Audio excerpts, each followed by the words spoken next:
Hello and good evening. It's 6:30 time for the daily prime time news bulletin with me, Lahiru Aduke. As usual, let's take a look at the headlines first.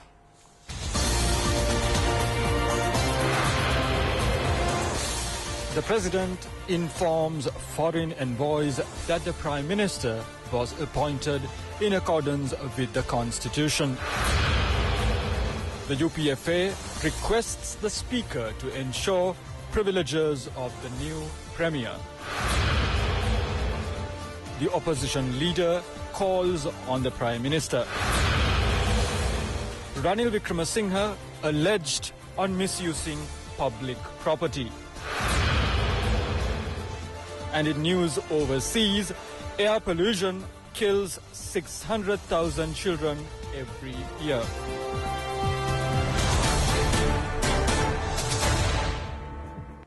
Starting off with our top story tonight, President Maithripala Sirisena held a meeting with foreign ambassadors and high commissioners in Sri Lanka at the Presidential Secretariat yesterday to apprise them regarding the prevailing political situation of the country. During this meeting, the President explained to the diplomats regarding the conflicting grounds existed within the previous government, which led to the appointment of a new Prime Minister. Several diplomats expressing their views said that they wish Sri Lanka would adhere to the constitution of the country and will conduct the activities in a manner that would assure law and order in the country. President Sirisena emphasized that the new Prime Minister was appointed according to the powers vested in him in the Constitution, and further said that the new government is expected to further strengthen the existing ties with the countries in the world in keeping with the non-aligned policy, and requested the cooperation and assistance of all the countries for the development activities of the government. The President also said that the expectation of the new government is to ensure and take forward the measures taken to strengthen democracy, human rights, media freedom, peace and reconciliation among all the communities. All the ambassadors and high commissioners in Sri Lanka participated in this meeting, and Ministers Sarath Amunugama and Mahinda Samarasinghe and former Minister Professor G.L. Piris also attended this meeting. Now, the UPFA requests the Speaker to ensure all rights and privileges of newly appointed Prime Minister Mahinda Rajapaksa. The UPFA has made a request from the Speaker, sending a letter. The UPFA points out that the President has made the appointment in compliance with the Constitution of Sri Lanka. The letter signed by General Secretary of the UPFA, Minister Mahinda Amaravira, pointed out that Mahinda Rajapaksa, who represents the UPFA, has already taken oaths as the Premier. Since the Speaker is well aware of the appointment, he is expected to ensure due privileges and rights of the new Premier. Meanwhile, an unofficial meeting of members of the political parties that represent the House was held at parliamentary premises today. They met on a request of the Speaker. The Speaker educated the representatives about the letter written by a group of parliamentarians requesting to reconvene the Parliament. Opposition leader R. Sambandhan called on Prime Minister Mahinda Rajapaksa. The meeting took place at the Premier Mahinda Rajapaksa's official residence at Vijayarama.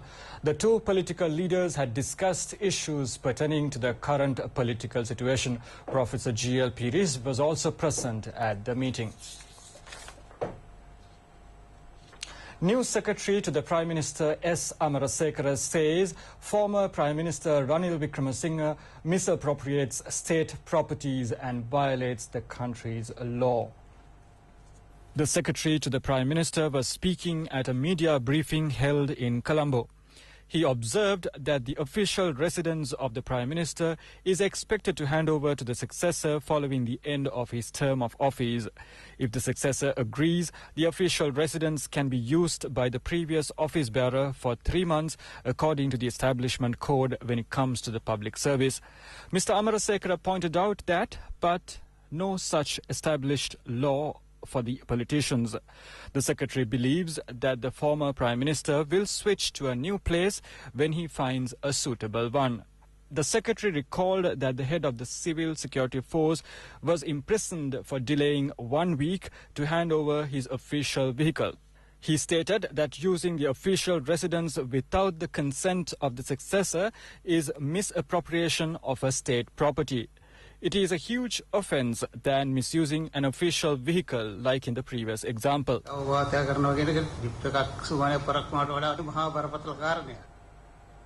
Co-media spokesman of the government, Minister Mahinda Samarasinghe, says removal of the previous Prime Minister and appointment of the new Premier was done in accordance with the 19th Amendment brought to the Constitution. Minister Samarasinghe made the comment at the weekly cabinet meeting held at the Government Information Department. He said that the quarters who challenge majority power of the government in-house should clearly prove no confidence to sustain their argument.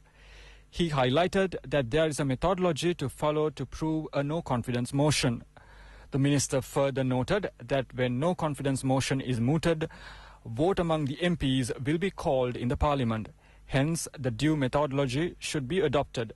The minister challenged the UNP to bring their no-confidence motion in accordance with the procedure to test their opinion. Co-media spokesman of the cabinet, parliamentarian Keheliya Rambukwella, said that if there is a conflict witnessed between the Constitutional Council and the executive power, it needs to be evaluated according to the stipulated practices. He stressed that it is not the belief of a certain group is the law of the country. Keheliya Rambukwella noted that the President and the current government will protect all the public servants and no such individual should be intimidated. Chairman of the SLFP's Youth Front, Shanta Bandara, says all the factions of the SLFP stand by President Maithripala Sirisena following his brave decision. The chairman was speaking at a media briefing held at the SLFP headquarters. He said that the decision of the president helped to salvage the country from anarchy of previous administration. Shanta Bandara pointed out that the president opted Mahinda Rajapaksa as the premier due to his amassed experience in politics. He pointed out that appointing the new prime minister will assist to bring the country to right track, trouncing instability in different fronts, including economy. The current government has showcased its popularity at the very recent local government election. Shanta Bandara said that the UNP should extend its helping hand to the government to implement its forward march in democratic course. He explained that the President and the Prime Minister have successfully taken measures to ensure majority power in the House. He pointed out that the SLFP stand by the President's decision. Shanta Bandara said that the Central Committee of the SLFP will meet up on the 1st of next month to take important decisions on the future steps to be adopted.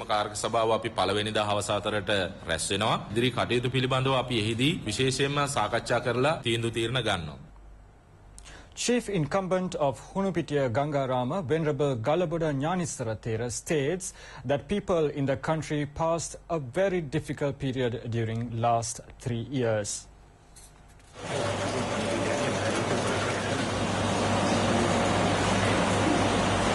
Venerable Galaboda Nyanisara Thera made the comment when Dr. Vijayadasa Rajapaksa called on him following assuming duties as the Minister of Education and Higher Education. The Venerable Thera further highlighted that the response of the people was positive over the political change as no one wanted to refute the current development. He also said that it reflects the suppression felt by the general public.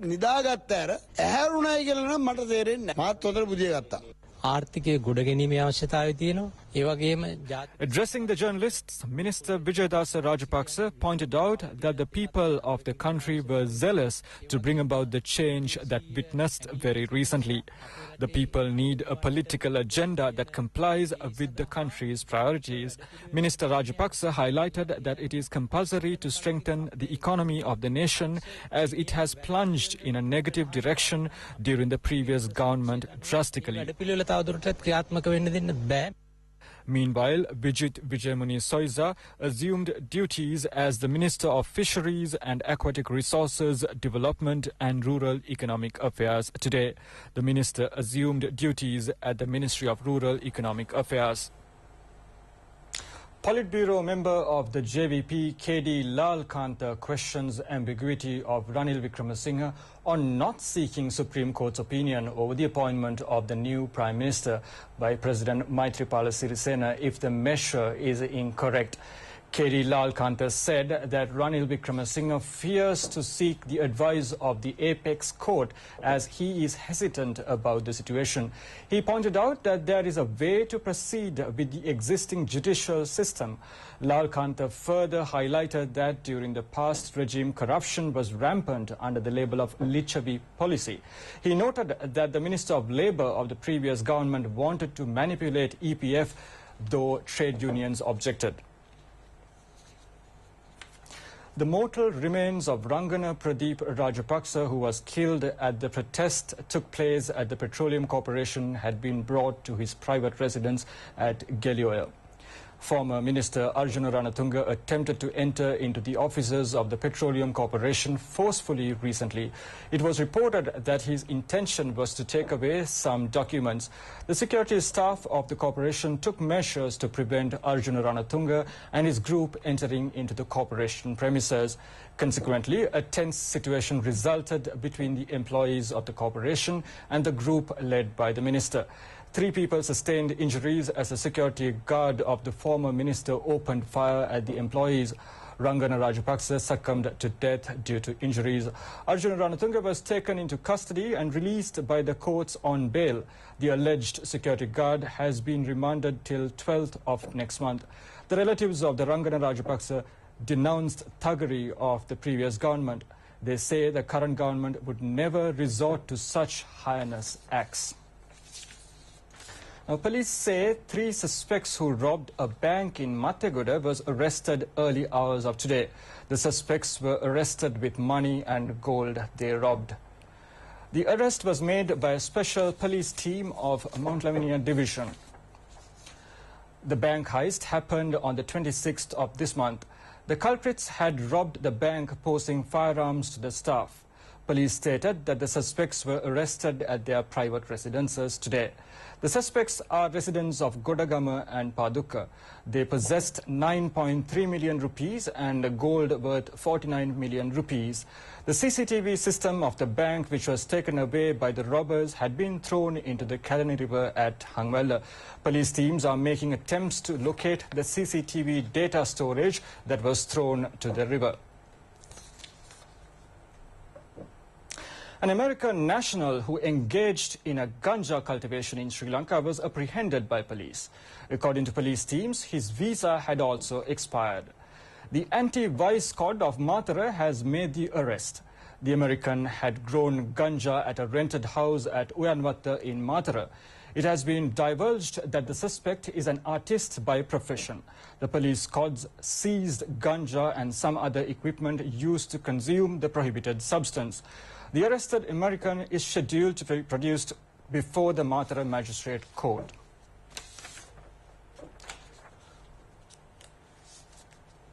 Well, that's it for today, but we'll be back with more exciting news tomorrow at the same time. In the meantime, you can log on to www.itnnews.lk for more information.